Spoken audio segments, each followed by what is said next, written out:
سود، جس کے لیے عربی میں ربا کا لفظ استعمال کیا گیا، اس کے معنی ہوتے ہیں بڑھوتری کے، بلندی کے، اضافے کے۔ اب سود کی دو قسمیں ہیں، ایک کہلاتا ہے ربا الفضل اور دوسرا کہلاتا ہے ربا النسیہ۔ ربا الفضل یہ ہے کہ ہم جنس اشیاء ان کی آپس میں بارٹر سسٹم کے تحت تبادلہ کیا جائے اور اس کے اندر چیزوں میں اضافے کے ساتھ ایک چیز کو دوسری چیز کے ساتھ بیچ دیا جائے۔ کیا مطلب ہوا؟ مطلب یہ ہے کہ اگر میرے پاس ایک بہترین اعلیٰ نسل کی کھجور ہے، 1 کلو کھجور میں کسی دوسرے شخص کے پاس جاؤں اور اس کے پاس ردی کھجور موجود ہے، خراب کھجور موجود ہے، تو میں اس سے کہوں آپ مجھ سے 1 کلو کھجور لے لیں اور بدلے میں مجھے 2 کلو کھجور دے دیں۔ یا ایک اعلیٰ نسل کا انگور ہے یا اعلیٰ نسل کا انار ہے جو میرے پاس موجود ہے، میں کہتا ہوں کہ آپ مجھ سے 1 کلو لے لو اور آپ کے پاس ردی قسم کا انار یا انگور موجود ہے، آپ مجھے 2 کلو دے دو۔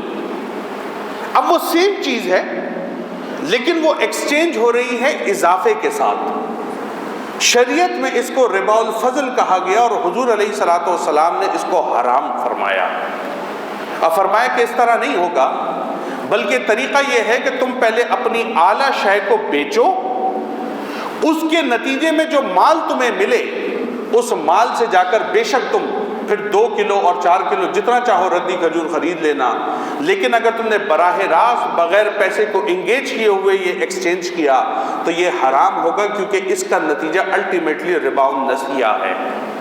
اب ربا النسیہ کیا ہے؟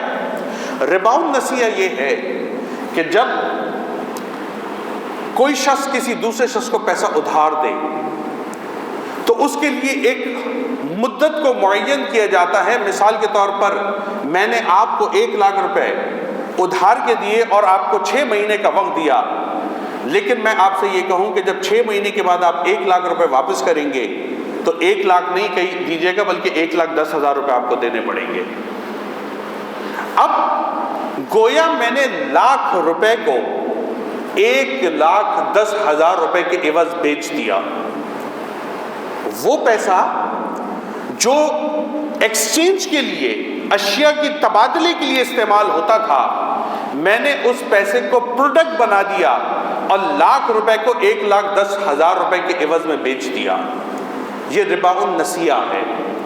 پھر اس کے اندر دوسرا طریقہ یہ ہوتا ہے کہ 6 مہینے کے بعد آپ میرے لاکھ روپے مجھے واپس دے دینا، لیکن آپ ہر مہینے اس لاکھ روپے کے بدلے میں مجھے 2,000 روپے دیتے رہا کریں۔